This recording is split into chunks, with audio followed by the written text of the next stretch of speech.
Dr. Olie Johanssen, who is a global authority in the field of EMF radiation and health. He originally coined the term screen dermatitis, and you'll understand the relevance of this in a minute, which became recognized as the functional impairment known as electrohypersensitivity. Survey studies show that somewhere between 230,000 to 290,000, so 250,000 to 1/3 Swedish men and women out of a population of 10 million report a variety of symptoms when in contact with electromagnetic field sources.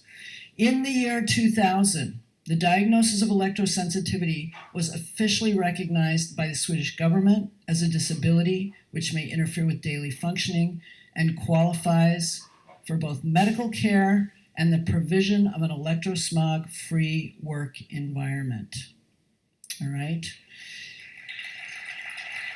This is the result of Dr. Johanssen's work. He's a past associate professor at the Karolinska Institute, Department of Neuroscience, and the head of the experimental dermatology unit, as well as a guest and adjunct professor in basic and clinical neuroscience at the Royal Institute of Technology in Stockholm. He has published more than 600 original articles, reviews, book chapters, and conference reports within the fields of basic and applied neuroscience, dermatology, epidemiology, and biophysiology. A complete bio with a list of publications can be seen at the link in his bio, which is in your e-program that we gave you that's downloadable, so you have that link.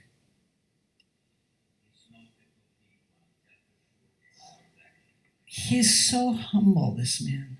I cannot believe it. Okay, so without further ado, premature, excuse me. For those of you that have worked with HDMI, it really kind of alters your desktop ability to function. So let's do it this way. So, yes, so let me just say that I'm about to present to you one of the most humble human beings I have ever met, and probably one of the greatest, Dr. Olie Johanssen.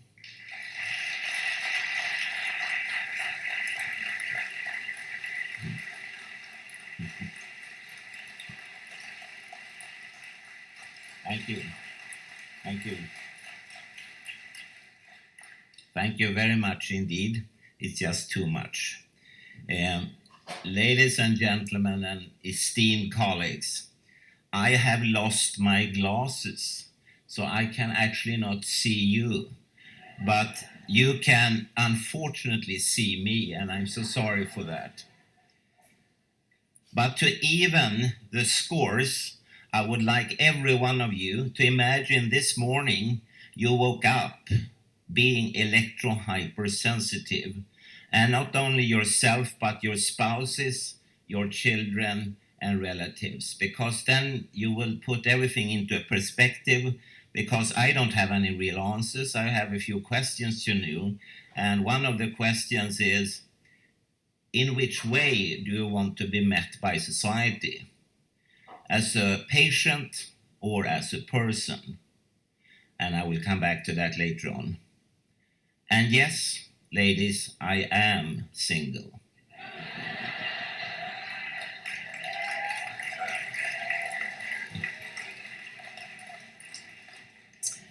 It is, of course, an enormous honor to stand up here, and a privilege. And I also would like to thank the organizers, all of you, wherever you sit and wherever you are and whatever you have done. Without you, I wouldn't have been here. And I also would like to honor the late Professor Bill Rea, who I met several times, and if anyone was humble, he was. A fantastic scientist and a fantastic colleague, and very much missed. The American medical history is a highly proud one, filled with great achievements, Nobel Prizes, inventions, and great achievements. Developments far beyond expectations. And I'm sure that you will continue these proud traditions by embarking on yet a new learning adventure, thus giving a very much needed facelift to the field of electrohypersensitivity. I will probably skip a few slides after this very elegant introduction, since Sharon already have covered a lot of my points there, and I will stop at a few of the other ones. Recently, Tom Butler is a professor of information systems, said, children are at growing risk of present and future ill health from wireless technology due to weak governments, captured government departments and agencies, corrupt institutions, a compliant press, and unethical or ignorant academics. By just showing up here today, and therefore the American flag, you prove that you are not unethical and you are not ignorant academics or medical professors or doctors. Your president here in the United States wants to make America great again, but when looking at you, you already are. I, as a scientist, is not here to promote convenience or economic growth, but only to serve and protect human health and biological safety, as well as to protect other animals, plants, and bacteria. And these aims, I feel, must be our only target. People with a functional impairment, electrohypersensitivity, and by the way, you used to say disability or handicap, but the modern term nowadays is functional impairment. These people may be the only ones with a natural avoidance behavior as a reaction to a toxic environment. Maybe they are not only canary birds in the coal mine, but actually the only normal humans. The rest of us are perhaps rather electrohyposensitive. And this is a very important message. And I agree with Sharon, because I think everyone is at jeopardy. And not only human beings, but as I said, animals, plants, and bacteria as well. The history of EMF-related health effects is a very long one, actually. And some people consider your famous Serbian-American inventor and scientist, Nikola Tesla, to be one of the first examples of a person being electrohypersensitive. We cannot investigate that, we cannot know for sure, but we know for sure that the lady to the right at the bottom, she is electrohypersensitive. And you recognize Gro Harlem Brundtland, the former head of the World Health Organization. She is a medical doctor. She is the former Prime Minister of Norway, and she sits in a lot of different organizations and committees all over the world. A very, very capable human being, far from any imagination or illusions. And she has come forward and talked about her electrohypersensitivity. And you find it everywhere, of course. I have to just mention, of course, Nancy Wertheimer and Ed Leeper, who found the association between childhood leukemia and high currents, thus high magnetic fields. And that led in its case to the World Health Organization cancer classifying power-frequent magnetic fields as possibly carcinogenic in 2001/2002. And 10 years later on, the same World Health Organization in Geneva cancer classified also radio-frequent electromagnetic fields as possibly carcinogenic. And that has later on been supported by what Sharon told you about, the American National Toxicology Program, looking both at brain as well as heart tumors. So this information and the facts are really on the table. One just funny sort of implication for me as a Swede is what you see in small print. When you consider the cancer classification of power-frequent as well as radio-frequent electromagnetic fields, that means that we put children in homes, schools, school buses, shops, wherever they are, in exposures that the World Health Organization in Geneva has classified as equally bad as many very dangerous substances, such as DDT, lead, formaldehyde, petrol and diesel exhausts, welding smoke, and so on. And of course, that's a paradox. When you ask people, and I could ask you, do you want to put your children in rooms filled with welding smoke or petrol and diesel exhausts? People say, of course, no way, are you crazy? But from a scientific point of view, you actually do. Well, let's go back to this 3 days theme, namely the functional impairment electrohypersensitivity. And in Sweden, electrohypersensitivity is a fully recognized functional impairment. It is not a disease. Electrohypersensitive people in Sweden are not patients. They do not seek a medical doctor for any form of approval or anything like that. And the doctor can, of course, treat symptoms such as a headache by giving them extra aspirins. And this goes on from the year 2000, and the recognition was by the Swedish government. The same year, the symptoms were classified as an occupationally related symptom-based diagnosis according to the International Code of Diagnosis number 10, and that was done by the Nordic Council of Ministers. This means that a subjective symptom of a functional impaired can be treated by a physician, of course, as well as get sick leave from their workplace, economic compensation, but the underlying cause still remains only the toxic environment. It is this environment which is the patient with the diagnosis and with the accessibility measures as the treatment. The people that are electrohypersensitive have their own handicap organization, the Swedish Association for the Electrohypersensitive. They get the governmental subsidy, which is quite big each year, and they're included in the Swedish Disability Federation. The Swedish municipalities follow the so-called United Nations 22 standard rules, but they have been upgraded in 2007 to the UN Convention on Human Rights for Persons with Functional Impairments. Your own Congress and Senate and so on has also signed the same documents, so it's the same here in the United States. The UN texts are quite vast, and there are quite a number of pages to read, but they could be summarized into one single sentence. People with a functional impairment electrohypersensitivity are entitled to have an equal life in a society based on equality. When I ask people, even politicians, people from the telecom industry, the electronics or utility industry, if they are prepared to back down like 1% on their human rights, they never say yes. So why should you, that are electrohypersensitive, do that?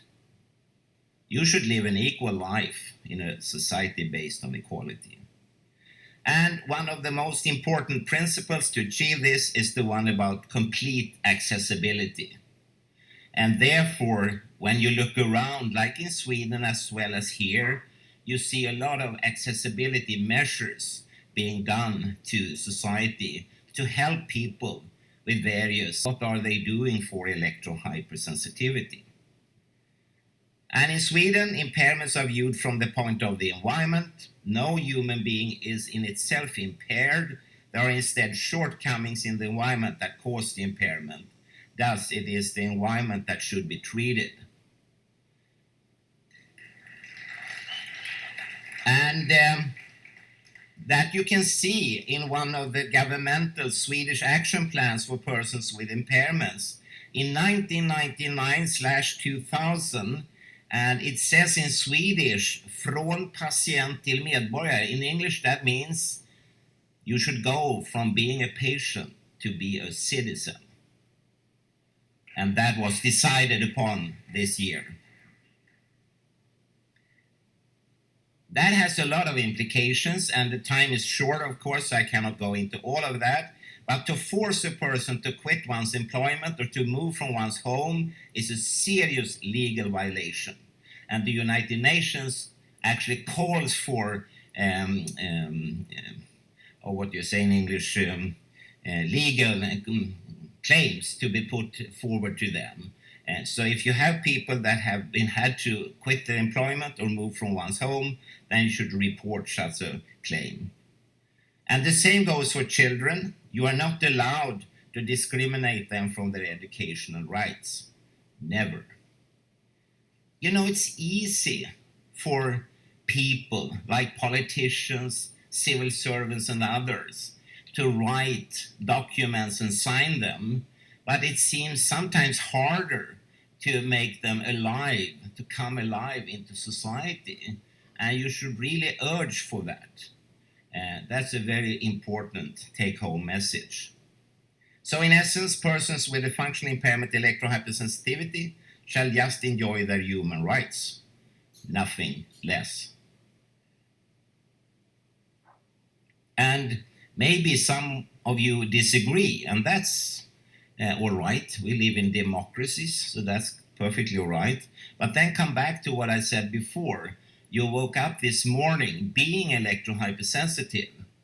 In what way do you want society to meet you then? So what can we now learn from science? I will be very quick here because Sharon already covered most of this. Very early, and what you see here are microscopic images, and the white dots are so-called mast cells containing histamine, heparin, and other chemical messenger molecules. And we could very early show in biopsies from skin, and to the left you see from the normal healthy volunteer, and to the right from a person with electrohypersensitivity, we could show a dramatic increase in the mast cell numbers. And that has been used very successfully, and you will hear more about that later on in various clinical trials to maybe interact with the symptoms that an electrohypersensitive person has. So we will come back to this. But as you see to the right, there is quite a dramatic increase in the mast cell numbers in skin biopsies. And the interesting thing is that one single cell, the mast cell, and one single molecule, histamine, can actually explain all the symptoms that an electrohypersensitive person reports. And this is from an old newspaper article, a tabloid article from June 21st, 1994, and there's just a list of symptoms. And of course, an electrohypersensitive person doesn't have all of the symptoms at the same time. They are individual, as are all functional impairments. But you can have like an unusual thirst, dizziness, nausea, faintness, headache, depression, aching, cramps, facial burning, whatsoever. And they could all be explained by an increased number and increased release of mast cells and their content of histamine. So it matches very well the clinical symptoms that these persons reveal. If you just look on C and D panel here, this is from normal healthy volunteers, medical students that were put in front of computer screens and television screens. And after 2 hours, you can see in skin biopsies an increase in the number of mast cells. And again, that could also point to the dramatic increase in various forms of allergies, asthmas, and other oversensitivities. So it could be very well worth looking into as well as try to treat. The fascinating thing with this experiment was that the healthy volunteers, the students, did not report any form of subjective sensations. So they didn't feel at all what the cells were doing, but the cells reacted independently of what the people thought. And other scientists have shown that cell phone radiation will worsen atopic eczemas, and that could also be monitored in blood samples using markers such as substance P and vasoactive intestinal polypeptide. Before the year 2000, in Sweden, there was a lot of, should I say, discussion, and especially medical doctors came forward and produced explanations why people thought, imagined that, for instance, a computer screen could harm them. And among these various explanations were, for instance, well, this is just postmenopausal women. And then men appeared, so then people said, no, sorry, we meant that there are people with a low grade of education. And then lawyers, professors, politicians, very highly educated people came forward, also being electrohypersensitive. And then they said, no, we meant the opposite. It's actually the persons with a very high level of education. And they talked about Pavlovian conditioning, and they talked about imagination, being crazy, being nuts, and so on. These were our colleagues that used these kind of words and explanations based on zero investigation. They had never even met a person with electrohypersensitivity. I'm ashamed, actually. But then there was an explanatory model that came forward, which was kind of interesting, because people realized slowly that, yeah, this is, of course, a mass media-driven psychosis. When television, radio, and newspapers make programs or write about this, then people start to feel, well, I'm probably also a little bit electrohypersensitive. But it's so easy to investigate this. You just use rats. Rats never read newspapers, they never read tabloids, they never listen to radio, they never watch television, and still they have the exact same reaction patterns with the same molecules, the same cell types. I'm again ashamed when I listen to my Swedish colleagues. I know you never do this here in the United States, but in Sweden they behave badly. But when it was recognized as a functional impairment, they stopped. Because you can do a lot of bad things in your life, but to kick a person in a wheelchair or some other handicapped person, no, that you cannot risk to do, not even in Sweden. So they completely stopped with their homemade explanations. So a very good suggestion is that you should work for that recognition here in the United States. And remember, when you read the UN text, they make a very strong point about that all functional impairments or disabilities are always private, they are personal, and they do not need any form of recognition from any outer body. No medical authority, no government, parliament, or whatever. So when the Swedish government did it, it was nice, but it was superfluous. They didn't have to. It was just to ask people. Some clinical reflections then. Some people, as Gelstein said from Israel, do need help with strengthening their body. But most just need to cleanse their bodies from the exposure. As long as we don't reduce exposure, it's all a waste of time, is his conclusion. That's very important. You need to start in the right end if you want to seriously help a person and a family, their relatives, with electrohypersensitivity. One thing that he pointed out was that he often recommends people with electrohypersensitivity to stop using the public transport, which I have found to be a severe source of unwanted exposure, he says. And we took him by the words, and we have also recognized in a collaboration between Sweden and Japan that all the electromagnetic fields in society, they form an invisible barrier, and it will yield accessibility problems, and in this case in the Japanese public transport system. And we are hoping to submit a paper about this, but honestly we have a tremendous problem of getting any form of funding.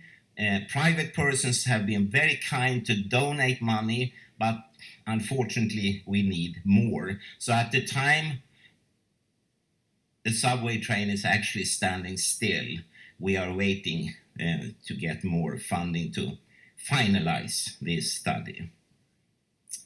I have also asked around, and therefore I will be very curious today about the treatment outcome, because around the world, and this is not the complete list, there are a number of other treatment programs, but I'm curious to see how effective they are, because I often get the question, can you recommend me as an electrohypersensitive person to go somewhere for treatment? And therefore I'm very curious to see answers to my questions. How many have been treated? Of them, how many successfully, non-successfully, which is very important to know, long-lasting effects of the treatment or not, and if the treatment program is better than electrosanitation as an accessibility measure or not.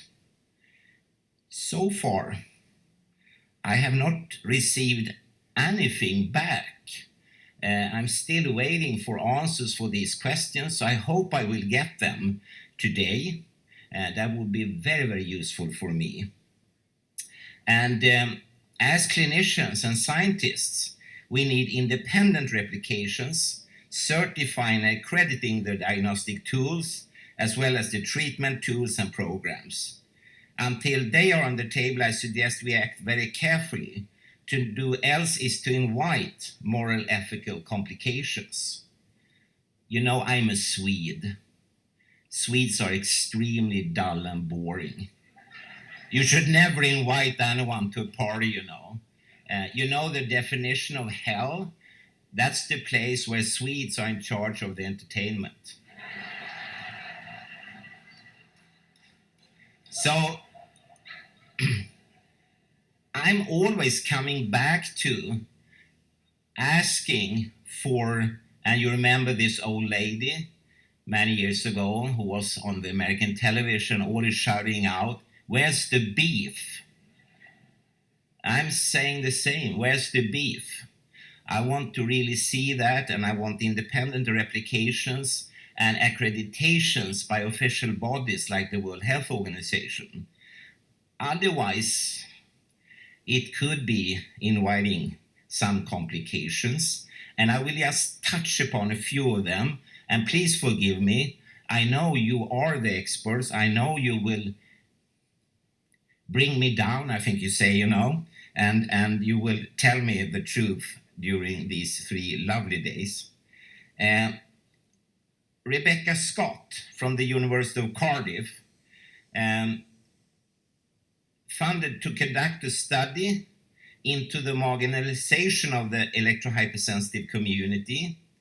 And she says the unfettered rollout of the digital economy has many downsides, and electrohypersensitivity is one of those. Before I came here, I was in Philadelphia, in Charlotte, and in Las Vegas. Not to give away my money at the slot machines, but to meet people with electrohypersensitivity.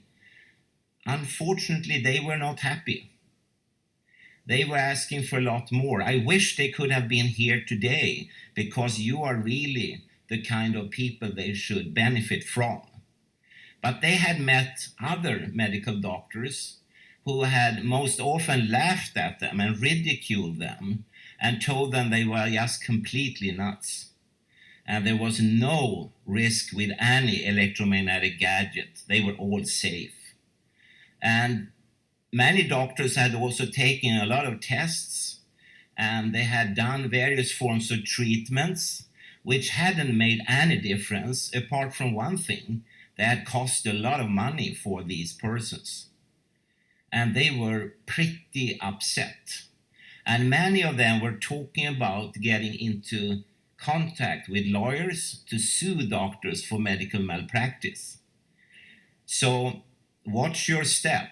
Again, being a dull and boring Swede, I just point to that there are other people out there having other stories to tell. And that gives me the reason to talk a little bit about moral ethical reflections. This I love. Think wellness, spread wellness. That should be the founding, supporting element of any medical activity and office. Because if you start from there, then you may realize that I, as a medical doctor, maybe shouldn't do anything. Maybe I should call an expert, like a building biologist, this baubiologen, and have the whole environment remedied by electrosanitation, something that I, as a medical doctor, cannot do anything about. And maybe that will solve the whole issue. Maybe all the symptoms will go away. And I also heard at the reception hall here, someone said, well, you know, we need to be kind to people with electrohypersensitivity. That's also nice, but don't sort of mix kindness with that you just have to follow laws and regulations. If you need the United Nations text, if you read them, they don't talk about kindness. They just say you have to do it. You remember, everyone should live an equal life in a society based on equality. But still, I love this starting point because I think it sets off the whole clinical activity in the right direction. And of course, as a medical doctor, you should treat symptoms, but never forgetting about the environment being the actual cause. Also, finally, if medical doctors using cognitive behavioral therapy, antipsychotic drugs were very popular in Sweden during 1990s, antihistamines, mineral therapies, vitamins, or whatever, and you treat the person back to a normal state, placing him or her in a high and heavy exposure situation again, leading to the person contracting, for instance, a brain tumor 30 years later on, who is then to blame? You did everything so well, but maybe you should have done something more and something else. And will the medical establishment willingly compensate the person and his and her loved ones? And you know, the insurance and reinsurance industry have already abandoned ship. So who will economically stand up for these persons then? And from a Swedish point of view, I'm worried by the increasing will to medicalize electrohypersensitivity around the world, rather than to view the environment as the patient, that is to recognize electrohypersensitivity as a functional impairment. I think that is the way to do it. And to stay on the functional impairment road will also be an act of solidarity with all the people around the world traveling the very same road and not at all wanting their impairment to be medicalized or the next step, psychiatricalized. And it will also pay respect to me because it took hell of a lot of job to get electrohypersensitivity recognized as a functional impairment in Sweden. So think about that.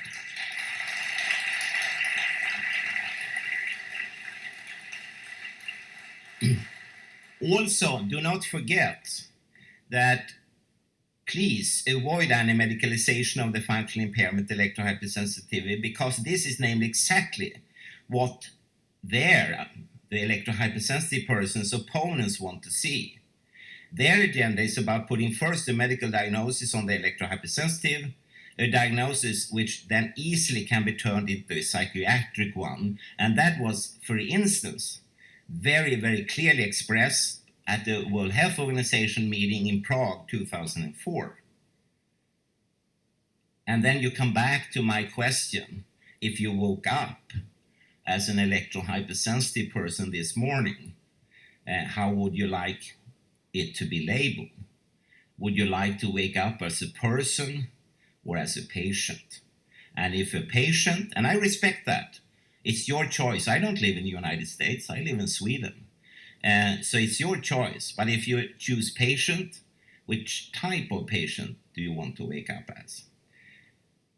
I don't share my slides, but I'm more than willing to send you any form of written publications. And the only I think you need to read actually is this paper from 2015, and I could send it as a PDF file, or if you download it yourself, it's very easy to find. And there you can read everything about electrohypersensitivity as a function impairment due to an inaccessible environment. But what are we doing about it, and what are others up to? I will just close with a few reflections. From the current, and Sharon tried to summarize all of it, but it's so much. Just a single German literature database called EMF Portal have more than 28,000 relevant papers. So from the current vast scientific literature, it's obvious we must proceed with caution before immersing the citizens, the animals, the plants, and the bacteria in more and more artificial electromagnetic fields. We may, as a matter of fact, already be gravely endangering our current as well as coming generations. To not act today may prove a disaster tomorrow, and such lack of action may again result in the classical late lessons from early warnings, or even too late lessons from early warnings. In 1983, and you were not even born then, I coined an expression which many people use nowadays. I said, this is the largest full-scale experiment ever. What happens when we, 24 hours around the clock, wherever we are, allow ourselves and our children to be used as guinea pigs, whole body irradiated, and at colossal exposure levels for the rest of our lives? In the introduction today, you heard that we have Wi-Fi free rooms here, but that doesn't mean very much actually, because you still sit in colossal exposure levels from cell phone technologies, other wireless systems, and so on, so on, so on, you know. And just because you cannot measure it with your cheap meters doesn't mean anything either. They are still here, you know. And the levels, just if we talk about 3G, not 2G, not 4G, not 5G, not 6G, not 10G, just 3G, compared to natural background levels, the allowed exposure levels in this room is a quintillion times higher. That's the one with 18 zeros behind. So, yeah, go ahead, but the exposures are still colossal. And for the rest of our lives. And you see that I said this 1983 and 85 and 92 and 2008 and 2009, and this is so typical of Swedes. They just keep on. I mean, they are boring and boring and boring, you know. And now it's 2019, and I'm old and boring. And soon it will be 2020, 2021, 2022. For how many years do I have to keep on nagging about this until something profound happens? Not on the newspaper pages where you can read about this has been stopped here and this has been stopped there and so on, but there is nothing behind it actually.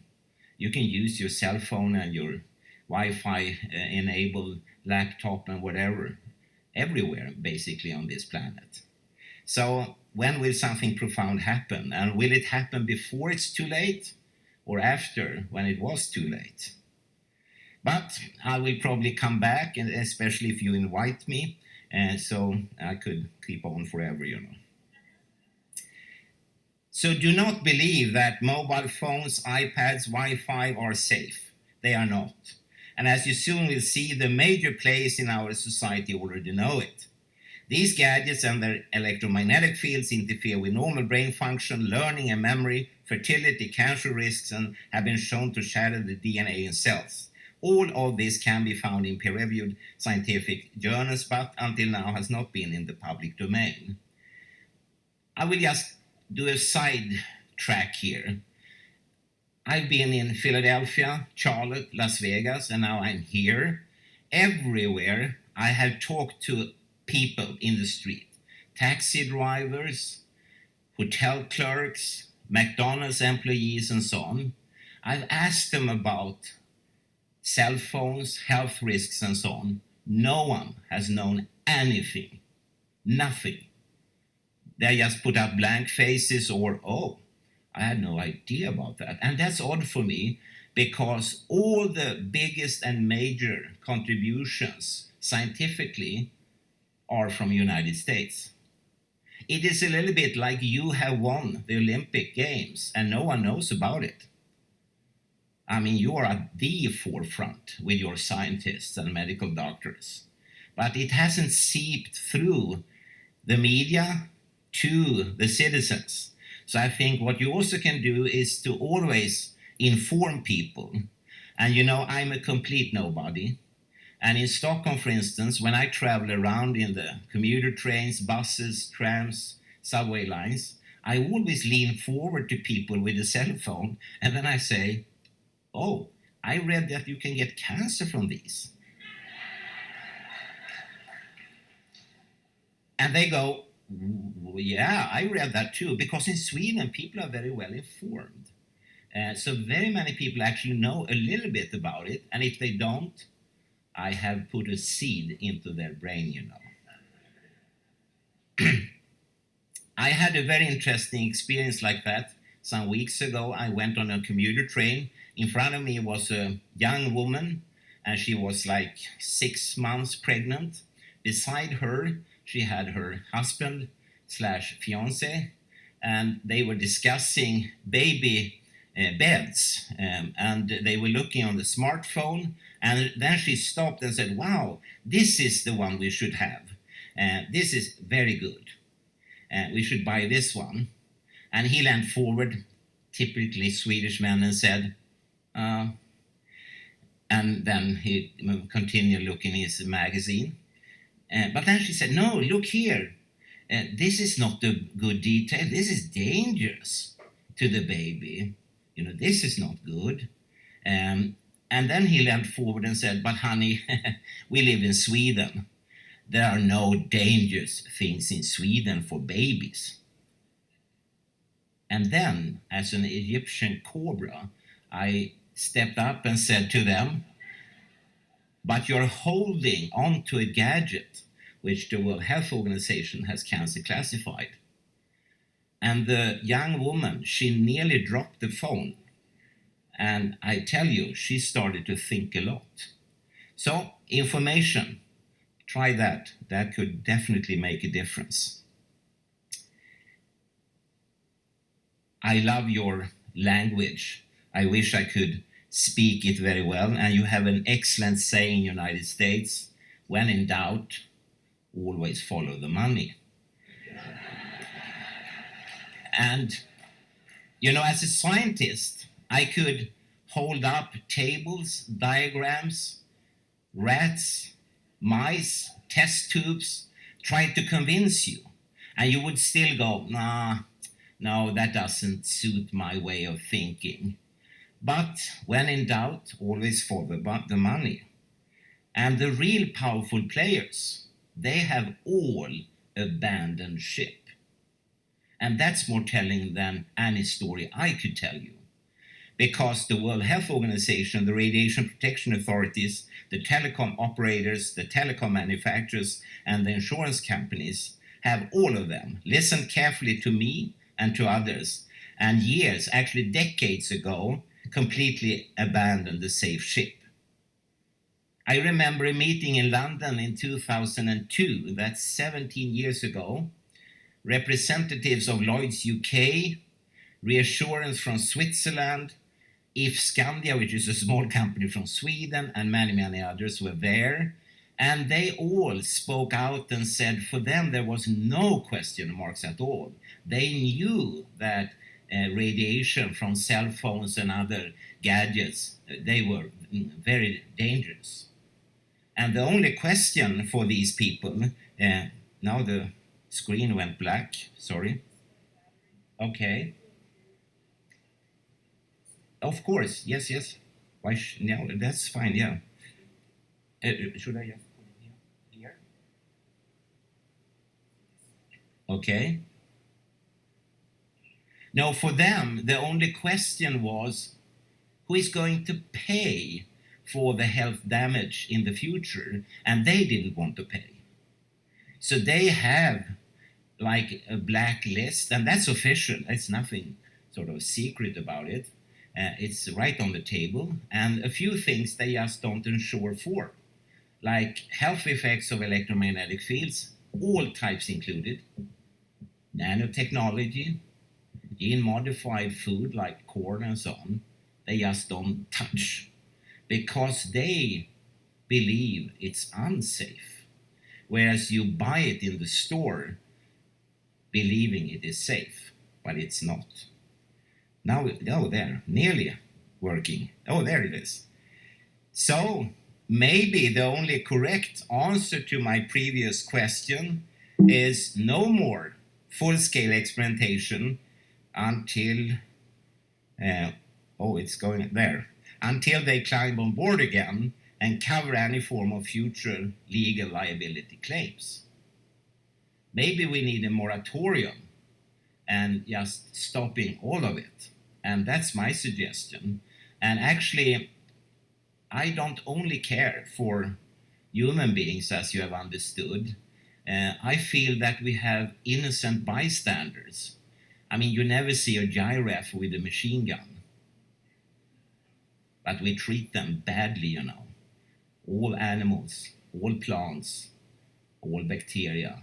We just don't give a toss about, do we, when it comes to issues like this? We just expose them without even asking them. But maybe we should. As usual, it's a tremendous honor to come here.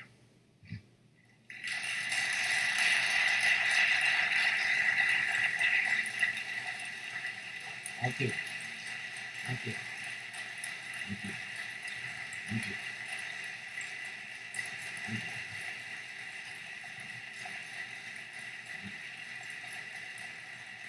Thank you. She's waving. She wants me to keep on. Questions?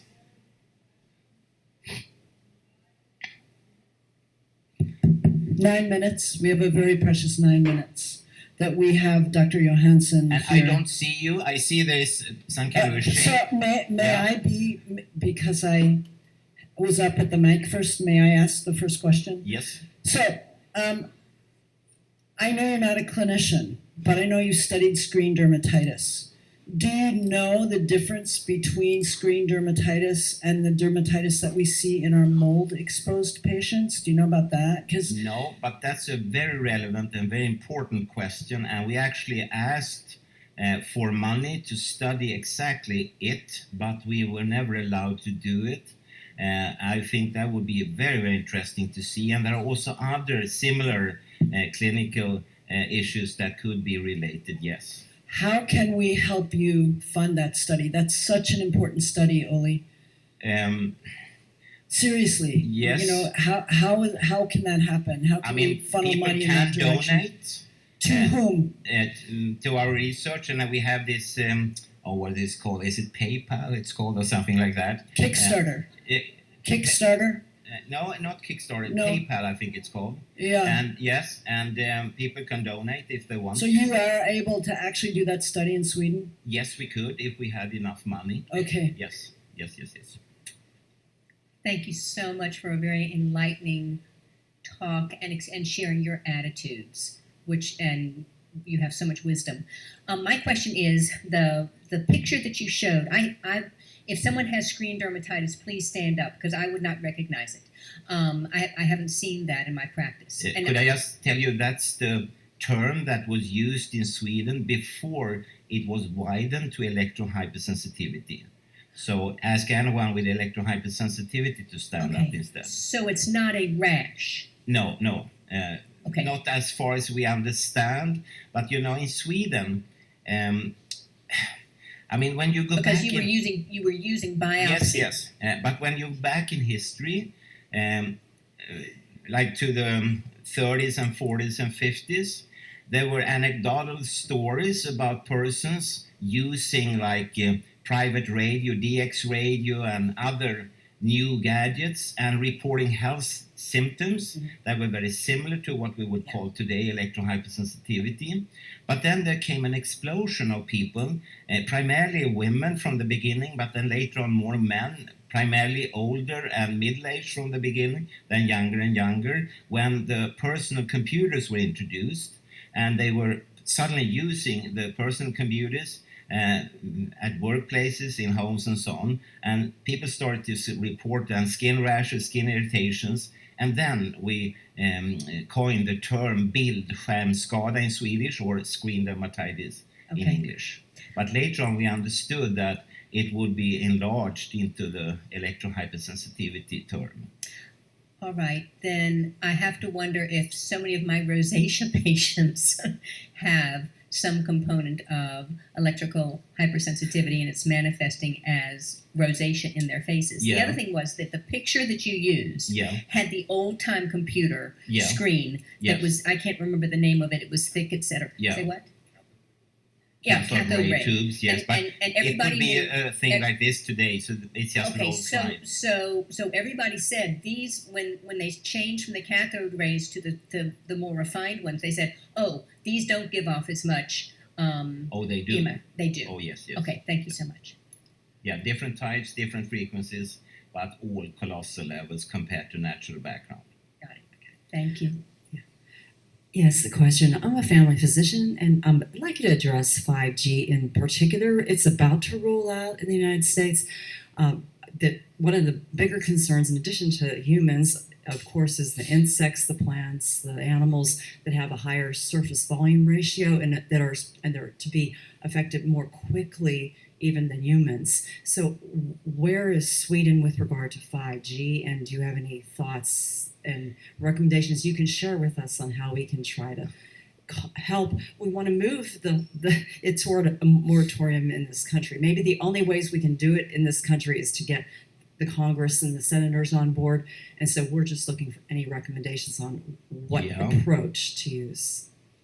Actually, I have a long list of sort of recommendations and ways to do things like that, but it can boil down to being very clear, and when you demand a thing, you should be very clear about what you want to have. I would call it the end station, and you have to sit down with your peers and think, what do I want to see next year and in 10 years and in 100 years? What are the end station?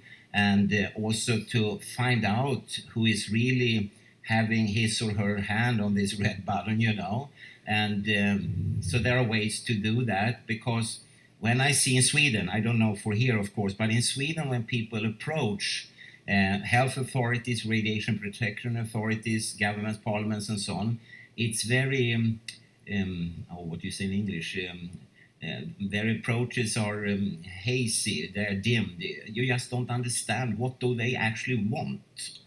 For 5G, it's very much the same as for here. It's rolling out. There are no 5G phones yet around, but they are building the infrastructure. And that means in Sweden that they're using more or less only the old setups for 3 and 4G. So it doesn't change very much. And we don't know anything about the impact of 5G, but looking back into history for 4, 3, 2, and so on, I would be very surprised if it came without bad side effects. So. Okay, thank you. Hi, Doctor. Thank you for your talk. Thank you. My question is, and I'm sure everybody else here has also extensively looked at the kind of puny list of white zones that are available online. It's a really loose and kind of informal collection, and it doesn't seem to have been updated. And it seems to be the same list from many years ago. And it's, I don't know if it's a matter of certain keywords or there being different websites. Are you talking about white zones in Sweden, you mean? Anywhere in the world. Oh, sorry. Well, from a disability or functional impairment point of view, white zones could be very useful while your home and workplace is adapted to a low radiation level or zero radiation level. But otherwise, from a UN point of view, they are against that idea. Sure. It's the entire society that should be made accessible, not just a small part Right. of it. Ideally, yeah, of course. I was wondering if, because I've researched, I'm sure people here, whatever is available in the United States on our websites with our URLs, and I don't know if I'm using the wrong keywords or doing something else wrong on my Well, search. but I'm of course, I don't know this answer at all, but when I flew over United States, very large proportions of it looks like a white zone. Sure. There are no people living there, but the Right. problem is you won't have any infrastructure. Right.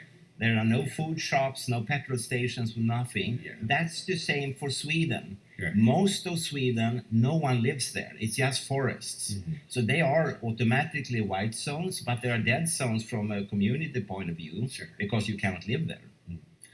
The list aren't put together by physicians, and I was wondering if it'd be possible for some group of you guys internationally to put together some list to say these are the spots we checked out, at least, if not in person, then at least from an aerial. Well, the problem is I am not electro-hypersensitive, so I cannot check out such a place. Sure. Only the persons with this impairment can do it. Okay. So you need to turn to them, and they might have a very troublesome. It'd be hard for them to travel Right. to these places, So difficult situation really. But I think there are local groups in various countries Mhm. that you can contact. Whether they are online or not, I have not a clue. No. Okay. Sure. If anybody knows of a more formal, organized list, please let everybody know. Let me know. Thank you, Dr. Okay, thank you. Thank you so much for all you do. Is this a quick question? I don't know. Let's ask it and find out. Okay. I'm on my healing journey from electrohypersensitivity for about a year now. Question regarding, have there been studies done with toxic heavy metals in the brain tissue and how that affects electrohypersensitivity, getting it, and the impact? Because I tend to feel it, in my brain, like at this place first. That's like the Yes. first place, instantly when I'm going to feel it. I was just wondering, has that been looked into as far as the toxic? Yes, a little bit. We tried again to do exactly those kind of studies you're asking for. We were turned down for some reason, but there are other scientists who have studied, for instance, the interaction between electromagnetic fields from computer screens and dental restoration materials. Very interesting findings. So you're onto some kind of a track here, but we don't know yet the end of it. So it's a very relevant question, and I wish again we could have the resources to investigate it, because many of these studies are actually quite simple. I could just quickly tell you, we wanted to do one study in Sweden in a small town called Ljungby, and we wanted for 1 year to cut off everything except for their possibility to call the fire brigade, the ambulance, and the police department, but no tele, no radio, no wireless communication, and so on. And the simple question was, when investigating health parameters, would it over time change?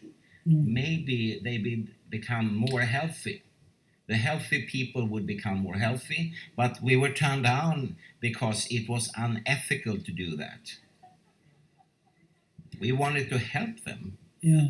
So, being the policewoman of the day. Yeah, sorry. A very important question. We have clinicians, the way this conference is structured, is we have researchers and clinicians. The researchers can help you with the research. The clinicians can actually tell you. And we have Dr. Dominique Belpam, who's one of the global authorities in looking at this question. So I'm sure he can address it for you. So hang in there. We will answer that. Speaking of Dr. Dominique Belpam, who is going to be speaking later today, he said he has a very important question for Dr. Johanssen that will be crucial for everyone to hear. So we're going to cut the break short by a few minutes just so he can ask that question. I am a medical doctor from Paris. They are all, you are a very good speaker. But my question is the following. You deny the concept that electro hypersensitivity are true diseases, and you propose the concept of functional impairment. And you said that how to treat, there is no treatment for the functional impairment except to treat the environment, so avoiding the environmental factors. So, in fact, practically, when you have an electro hypersensitive person, what to do? How to take care of these persons? We can say, if I follow what you think, okay, wait for a new environment without electromagnetic fields. This is not correct to respond to this, to answer to the questions that electro-hypersensitive persons ask to us. But you may be misunderstood. So what to do, in fact, practically? No, wait. In Sweden, and of course you should do whatever you want to here in the United States, but in Sweden, a person that has electro-hypersensitivity would immediately go to the municipality office, meet a civil servant, which is called in Swedish funktionshindersombudsman. That person would immediately start the process of accessibility measures, making the work environment, the leisure environment, the home environment, and so on, fully accessible by using various forms of distance shielding, electrosanitation, etc. In the meantime, of course, the person could visit the medical doctor, and the medical doctor could prescribe different pharmaceutical drugs for the symptoms, but he or she cannot treat the environment. And also the doctor could write paperwork for sick leave, economic compensations, and whatever. So the thing is that the person with a functional impairment should quickly be turned into a person living an equal life in an equal society. Okay, so what you often, say... I should just say, Dominic, often the medical doctors, they say that, yes, I hear you, but unfortunately I don't have a remedy for these kind of symptoms that you're reporting. I cannot really help you, but I could urge you to contact the municipality office. Yes, I understand. But it is exactly what we do when we are to treat diseases, in fact. And this is maybe, because this is not clear, why in my office I receive many electro-hypersensitivity people coming from Sweden. Yeah. So, and then we need to know the treatment outcome of all of that.